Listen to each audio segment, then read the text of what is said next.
Halo pagi, Bapak Ibu, materi hari ini ketemu sama package, exception, dan thread.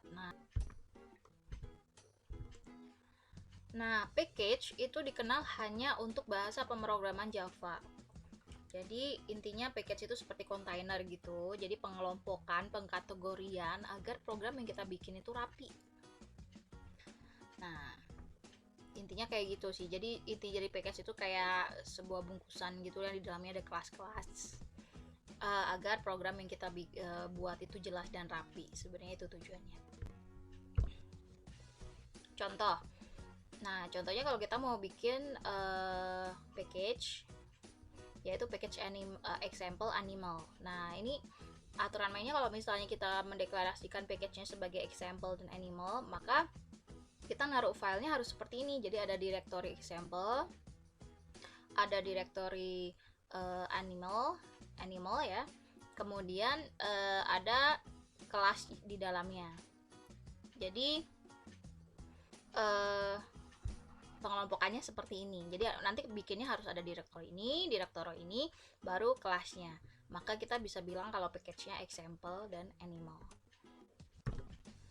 Oh iya, untuk nama package itu untuk Java Conversion Code-nya diharuskan untuk menggunakan huruf kecil. Nah, misalnya kita mau bikin package seperti ini nih, example.titik.pak.antarmuka.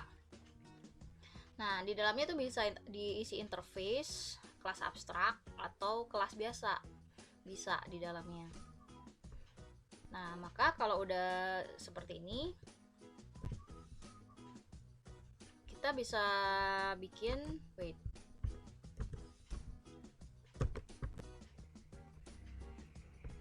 implementasinya seperti ini ya. Jadi tadi interface-nya, nah ini implementasinya. Silakan dibuat. Nah, kemudian ada kelas main-nya seperti ini. Nah, seperti biasanya kan kita tinggal import aja kan, import kayak Java Scanner kayak gitu. Nah, ini kalau kita mau bikin library sendiri seperti ini Bapak Ibu. Jadi kita ngelakuin import nama package-nya, kemudian dot bintang itu artinya semua file yang ada di direktori antarmuka ini akan di include-kan. Jadi sebenarnya lebih baik kalau kita bisa satu-satu menginclude-nya. Jadi misalnya kelas apa kayak gitu. Jadi tidak semuanya. Kalau semuanya itu hanya akan memperberat program kita karena Java-nya akan ngeload semuanya yang ada di package ini gitu. Jadi kalau kita tahu apa yang harus kita include, sebaiknya disebutkan kelas interface atau kelas abstraknya, tidak pakai bintang seperti ini. Nah ini kelas mainnya, kelas main diletakkan di luar directory package gitu. Jadi di luar directory package. Ini untuk drivernya main. Nah ini aturan mainnya ya Bapak Ibu. Jadi kelas main di luar, ini directory package tadi diletakkannya. Jadi ada interface titik dan kelas titik 3D, kemudian ini directory dari package-nya karena package-nya tadi namanya example titik.pak.antarmuka seperti ini. Nah ya, contoh dari package di Java sendiri yang sering kita pakai adalah scanner. Jadi scanner ini kelas ya, kelas di bawah package java.util, utilitas atau utilize ya. Jadi ini nama kelasnya. Jadi kalau kita nulisnya kayak gini java.util.bintang, maka itu semua kelas interface atau kelas abstrak yang ada di directory util ini akan di load ke program kita, dan itu boros sekali ya Bapak Ibu. Jadi kalau bisa kita tahu kelas mana yang mau di include. Nah ini cara ngompilenya. Jadi nih kalau mau ngompile si titik.java, kita bisa tulis seperti ini, atau kalau mau langsung semuanya juga kita bisa tulis seperti ini. Nah materi berikutnya adalah exception. Exception ini sebenarnya kita udah beberapa kali menggunakan. Jadi kalau di program yang nggak ada bahasa pemrograman yang nggak pakai exception, itu kalau misalnya terjadi error maka programnya langsung keluar. Jadi tidak tidak dilanjutkan programnya, langsung keluar dan selesai gitu. Nah kalau ada exception itu intinya dia menyiapkan proses untuk menangkap kalau ada error gitu. Kalau ada error ditangkap, jadi programnya nggak langsung keluar, tapi ngasih tahu bahwa oh ini error loh, ini nggak bisa gitu. Nah, makanya biasanya ada block catch-nya. Jadi exception dicoba apakah berhasil, kalau nggak berhasil dia akan masuk ke block catch-nya gitu. Jadi masuk ke block catch. Nah, ada yang namanya eksepsi standar, standard exception gitu ya. Nah, itu kita bisa langsung akses dari punya compiler atau interpreter, atau ada juga eksepsi buatan kita sendiri. Jadi, kalau dulu dari pengalaman saya, itu ada bagian programmer yang dia khusus untuk membuat exception. Jadi dia tuh sampai mendata kira-kira kesalahan apa saja yang mungkin terjadi dari program yang kita bikin gitu. Nah, jadi dia bikin semua eksepsi itu dengan pesan-pesan yang dia buat sendiri. Jadi kalau misalnya ke user kan kita nggak bisa gitu ngasih pesan program compiler Java yang panjang gitu kan, bahasa Inggris gitu, kadang usernya nggak ngerti. Jadi kita harus convert itu ke bahasa Indonesia. Jadi ada tugas yang bagian eksepsi ini, dia nulis satu-satu kemungkinan eksepsi yang mungkin terjadi seperti itu. Oke. Nah, ini ada yang bahasa pemrograman yang tinggal pakai saja eksepsinya, ada juga yang harus bikin dari awal scratch. Nah, ini misalnya eksepsi di C++. Nah, ini kalian biasanya kan pakai namespace ya, using namespace std. Nah, ini sebenarnya kalian bisa coba browsing bagaimana membuat namespace. Nah, ini namespace, bikin namespace exception. Jadi dia tuh seperti struct, sejenis struct gitu, tapi lebih apa ya, kayak dibungkus lagi gitu. Jadi kalian bisa coba kalau mau tahu bagaimana apa itu namespace, bisa coba untuk explore. Nah, ini di sini dia bikin struct. Nah, terus dia bikin konstanta. Ini untuk string sebenarnya ya, untuk C++, tapi dia pakai char bintang bukan stringnya. Karena sebenarnya kalau dari segi memori lebih hemat ini ya daripada kita pakai string. Nah, kemudian di sini ini sejenis konstruktor gitu, konstruktor tapi dia dimasukkan ke struct. Jadi bisa seperti ini di C++ ya mekanismenya. Coba diekspor kalau ingin tahu lebih dalam. Nah, karena di sini itu apa ya, rincian dari exceptionnya tidak disediakan, maka di sini kita bisa bikin sendiri pesan-pesannya gitu. Nah, misalnya bikin kelas eksepsi konstruktor.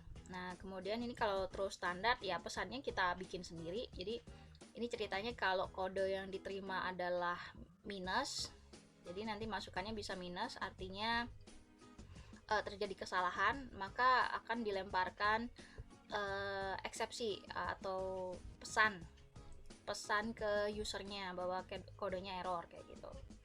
Nah, ini eksepsi terus sendiri ya sama ya. Kenapa? Karena di sini nggak disediain pesan secara standar gitu. Jadi memang harus bikin sendiri untuk C++. Nah, ini misalnya kalau kita mau bikin eksepsi untuk jumlah array-nya kelewat gitu ya. Jadi misalnya mengakses jumlah array-nya cuma 5, kita akses 6 seperti itu. Nah, itu biasanya namanya index out of bounds kayak gitu. Jadi kalau misalnya ada eksepsi, dia akan melemparkan eksepsi. Jadi program nggak langsung keluar gitu, tapi melemparkan pesan gitu. Nah, kalau enggak ya berarti nilainya bisa dimasukkan ke dalam array-nya. Ini destruktor. Kemudian ini driver ya untuk ngetes kelasnya. Jadi kita bisa pakai cara ini, try catch.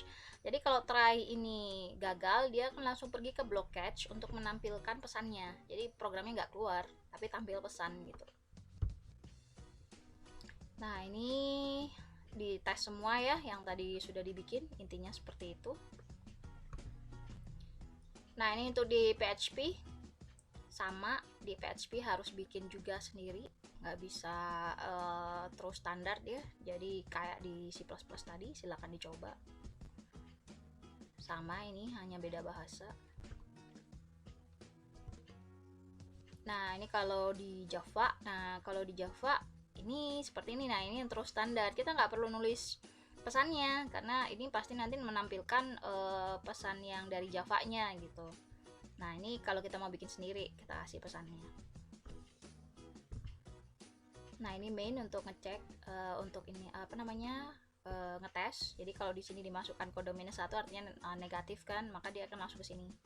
Nah ini cara menampilkan pesannya di Java. Jadi di setiap bahasa beda-beda ya. Kalau di Java print text trace, silakan dicoba. Nah kemudian materi berikutnya adalah thread. Mungkin ada yang baca thread ya, tapi entahlah, dulu dosen saya juga bacanya thread. Kalau di Google Translate kalau nggak salah juga thread juga. Nah jadi ini intinya itu membagi proses ke beberapa jenis gitu, beberapa proses gitu, beberapa program atau kayak membagi resource gitu loh. Jadi giliran membagi resource, kayak misalnya kalau sistem operasi, kalau kalian nanti ngambil itu pakai thread ya Bapak Ibu. Jadi misalnya kita ngeklik, kita buka web Tokopedia, Google, sama Bukalapak misalnya, bukan iklan. Nah maka ada gantian gitu, kalau kita buka ini maka prosesnya diberikan ke sini, kalau buka yang satu lagi prosesnya diberikan ke sini. Kalian lihat kan kalau misalnya kalian bikin program for, dia langsung jalan di situ aja, nggak kemana-mana, walaupun program for yang satu lagi dijalankan kayak gitu. Nah jadi ini untuk membagi resource, jadi kesannya tuh kayak apa ya, proses yang kayak jam gitu, tik tik gitu. Jadi yang tik yang ini diberikan ke program yang satu, tik yang ini diberikan ke program yang kedua, tik ini yang program yang ketiga kayak gitu. Jadi kesannya gantian, bisa untuk paralel. Nah itu biasanya diperlukan untuk sistem operasi. Nah ini ada, saya bikin thread di Java. Jadi ada thread turunan kelas abstrak. Jadi si ini kenapa extend thread yang ini tuh kelas abstrak, dimana metode abstraknya adalah run. Jadi di sini sebagai anaknya, last thread sebagai anaknya, dia harus mengimplementasikan metode abstraknya di sini langsung seperti ini. Nah sleep 1000 ini sebenarnya 1 detik, karena dia pakai ukuran mikrodetik ya, mikro atau apa ya, pokoknya 1000 itu 1 detik. Nah ini kalau threadnya kita pakai implement. Nah implement berarti si runable ini adalah interface gitu ya. Interface dia punya metode yang harus diimplementasikan. Nah jadi kalau interface, kita pakai interface, cara mengimplementasikannya seperti ini. Jadi kita new ini kelas abstrak sebenarnya thread this dan t.start. Jadi lihat bedanya ya. Jadi kapan kita milih sebagai kelas abstrak atau interface, tergantung. Kalau sudah ada extend yang lain ya berarti harus pakai ini. Kalau misalnya belum ada extend yang lain, kita bisa pakai yang ini gitu. Nah ini implementasi runnya kalau untuk yang interface. Jadi karena tadi itu apa namanya, di sini dibikin kelasnya ya, dan harus diinstansiasi di sini, maka di sini sleepnya juga sama ya, sleepnya harus pakai kelasnya gitu sih. Nah ini drivernya, kalian bisa coba nanti prosesnya akan berjalan kayak tik tik tik, nggak kayak kalau kalian bikin for gitu langsung jeret gitu. Nah kalau ini nanti ada kayak apa, jam gitu, tek tek tek kayak gitu. Dicoba ya, lihat ya Bapak Ibu, dicoba. Oke, kalau ada pertanyaan silakan disampaikan. Terima kasih.